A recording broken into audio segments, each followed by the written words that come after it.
apparently the job is... I am the troll under the ramp.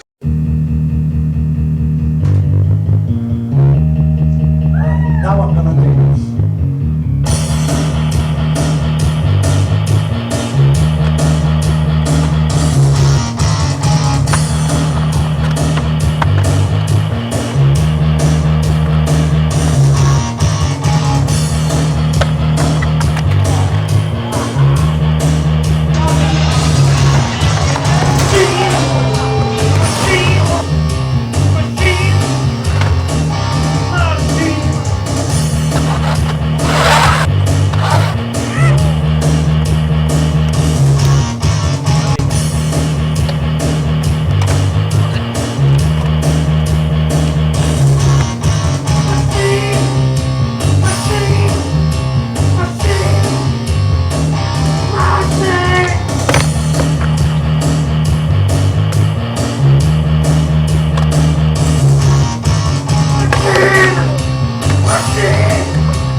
And he said, hey, hold your nose and swallow that. You'll be all right.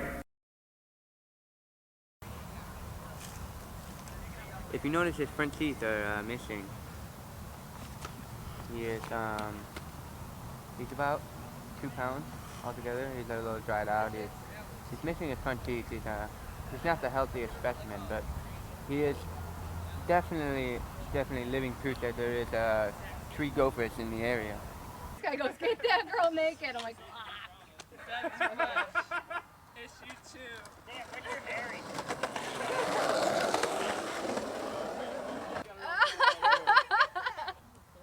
We're over here at the fun wall. This is Roxy, and you're watching Condensed Flesh, Issue 2.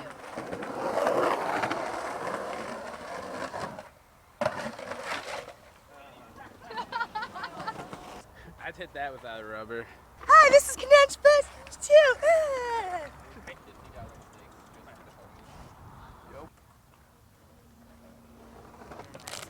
Flamin' hot Cheetos.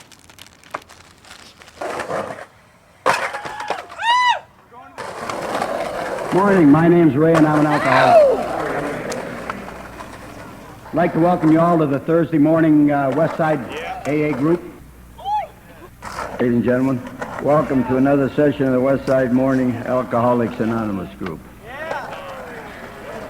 I'm here because I'm not all there. And you're here because you want to get there, so we'll be all right. Those of you new to our group, we have a little custom here before we start the meeting. We really take a moment's time out to introduce ourselves. So please shake hands with the person to your left and to your right. So if there's anybody here this morning that thinks you're different and you listen to Dick, don't compare. Just remember the first drink and the end result. And if you ain't there yet, you can get there. With that, I'll give you Dick Pop. Dear God, grant me the grace to be helpful in this program. Amen.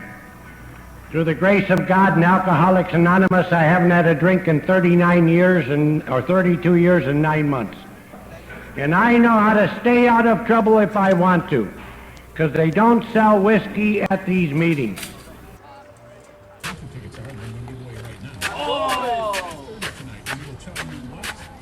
Ooh.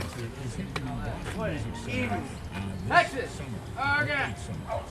I can say one thing from the bottom of my heart. I did not want to be a drunk. I was born and raised not far from here on Denison Avenue overlooking Brookside Park in a beautiful neighborhood. I went to St. Boniface Grade School and St. Boniface High School, and I was an altar boy. Yeah. Q-U-E-E-N. To make, because he poured me a drink of whiskey in a clear glass, a sailor's drink about that big, and I looked at it in that glass and I got sick to my stomach. And I held my nose and I swallowed that whiskey, and 15 minutes later I was an engineer again.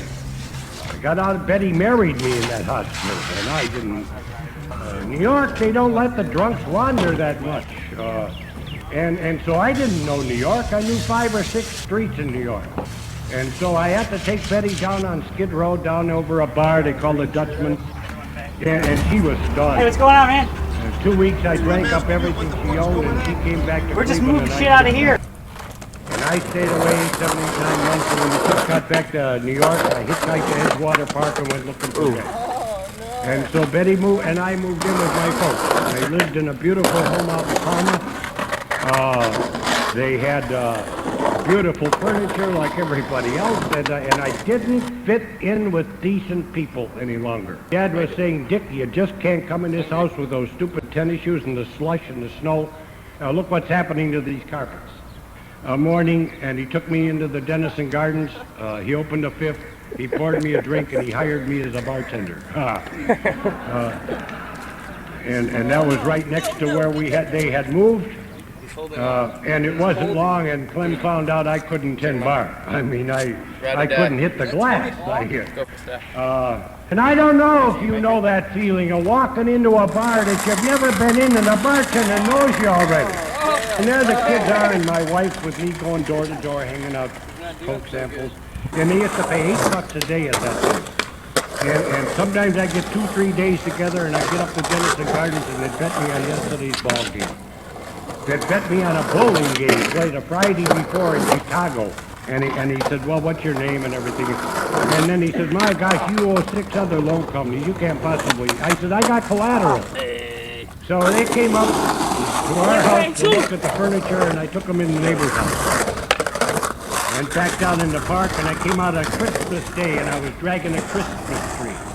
And if anything I missed, it was that my kids were Santa Claus 8, and there was nothing in that house.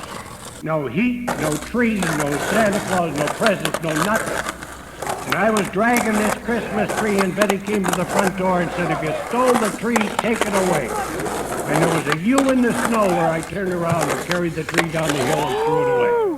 Get in there at 2 o'clock in the morning, and I'd sit in that car and I'd scream at that mirror. I'm not nobody, I'm somebody.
This went really bad last time, and I got glass thrown at me, and it was horrible.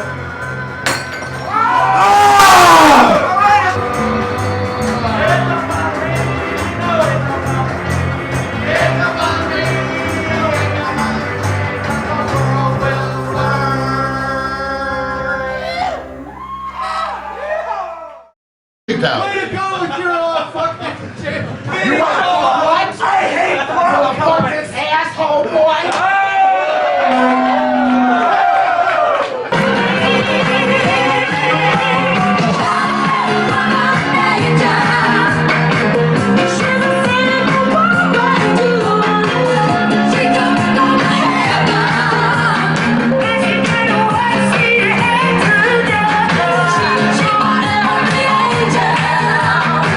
The wind raised the sky.